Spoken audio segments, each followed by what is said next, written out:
देखिए बच्चों, आज हम लोग सब एक प्रत्यय, उपसर्ग और प्रत्यय के बारे में पढ़ेंगे। किसके बारे में?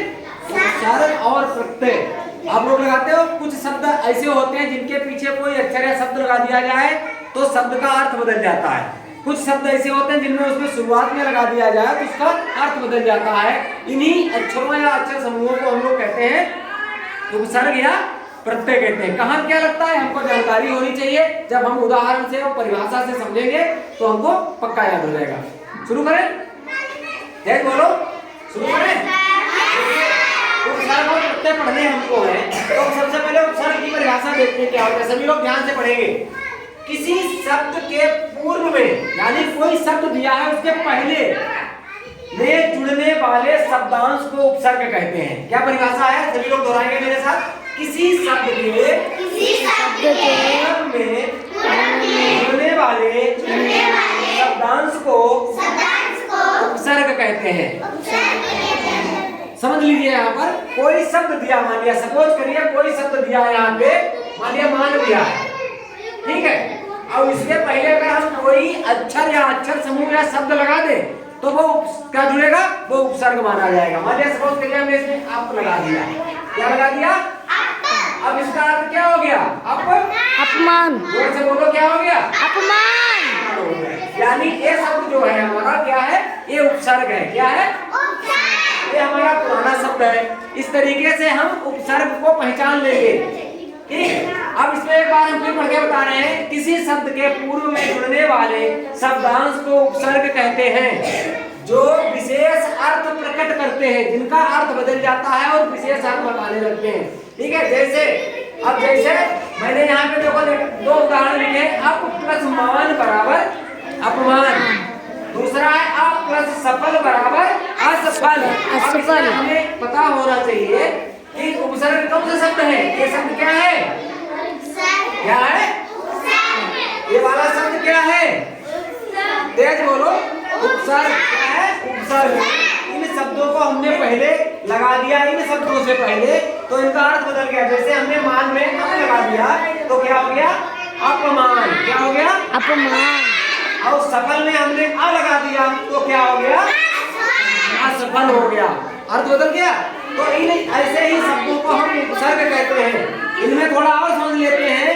कुछ उपसर्ग लगाने से विलोम बन जाता है, ठीक है। विलोम शब्द हमको अगर बनाना हो तो उपसर्ग से हम विलोम बना सकते हैं। जैसे कुछ शब्दों के पहले आ उपसर्ग जोड़ देने से, ठीक है, जोड़ देने पर बनने वाला शब्द उसका विलोम शब्द बन जाता है। देखो विलोम बन गए।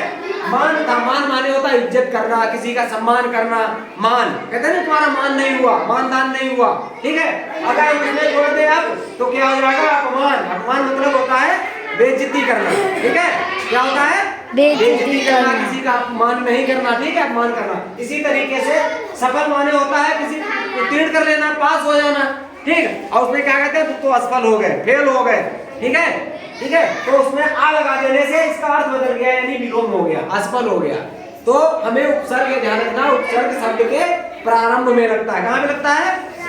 देख लो सभी लोग, प्रारंभ। उपसर्ग कहाँ पे लगता है? प्रारंभ में, ठीक है। और इनसे हम विलोम शब्द भी बना सकते हैं। आई बात समझ में? अब दूसरा देख लेते हैं, प्रत्यय क्या होता है? प्रत्यय, ठीक है। अब देखिए, शब्दों के बाद जो अक्षर या अक्षर समूह लगाया जाता है उसे, जो अक्षर या अक्षर समूह लगाया जाता है, शब्दों के बाद जो अक्षर या अक्षर समूह लगाया जाता है उसे प्रत्यय कहते हैं। अभी हमने पढ़ा था उपसर्ग। उपसर्ग कहाँ पे लगाया जाता है? शब्द के प्रारंभ में। कहाँ लगाया जाता है? जबकि प्रत्यय कहाँ लगाया जाता है? पीछे। प्रत्यय कहाँ लगाया जाता है? पीछे, यानी बाद में, शब्द के बाद में। उपसर्ग कहाँ लगता है? पहले। प्रत्यय कहाँ लगता है? रहेगा प्रारंभ में उपसर्ग, बाद में प्रत्यय, बाद में प्रत्यय। तो हम कैसे बनाएंगे? शब्दों के बाद जो अक्षर या अक्षर समूह लगाया जाता है उसे प्रत्यय कहते हैं। जैसे हमने एक शब्द ले लिया धर्म। क्या लिया? धर्म। और धर्म में अगर हम जोड़ दे इक तो क्या बन जाएगा? धार्मिक। क्या बन जाएगा? धार्मिक। क्योंकि इक जो है वो दीर्घ स्वर हो जाता है। ठीक है, तो धर्म में हमने इक जोड़ा, पहले जोड़ा कि बाद में जोड़ा? बाद में जोड़ा।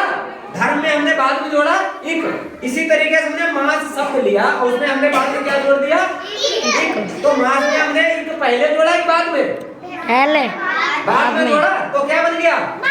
मासिक। इसी तरीके से हमने वर्ष में इक जोड़ा, तो वर्ष में इक जोड़ने से क्या बन गया? तो वर्ष में हमने प्रत्यय क्या जोड़ा? इक। क्या जोड़ा? ये पहले जोड़ा कि बाद में जोड़ा? बाद में। तो प्रत्यय कब जुड़ता है? कब जुड़ता है? तो बन गया वार्षिक। ऐसे धन प्लस वान क्या बन गया? यानी तो हमें क्लियर हो गया कि प्रत्यय हमेशा शब्द के बाद में जोड़ते हैं। अगर हमें पीछे कहा जाए कि निम्न शब्दों में प्रत्यय जोड़ के नए शब्द बनाओ, तो शब्द आगे जोड़ोगे या पीछे? बाद में जोड़ोगे ना। कब जोड़ोगे? बाद में। और उपसर्ग कहाँ जोड़ोगे? पहले। उपसर्ग कहाँ जोड़ोगे? तो ये रहा हमारा उपसर्ग और प्रत्यय के बारे में परिभाषा और उदाहरण। हमें उम्मीद है तुम लोग समझ जाओगे। ठीक है, इसको अभी नोट करिए, उसके बाद हम आप लोगों से सुनेंगे। ठीक है।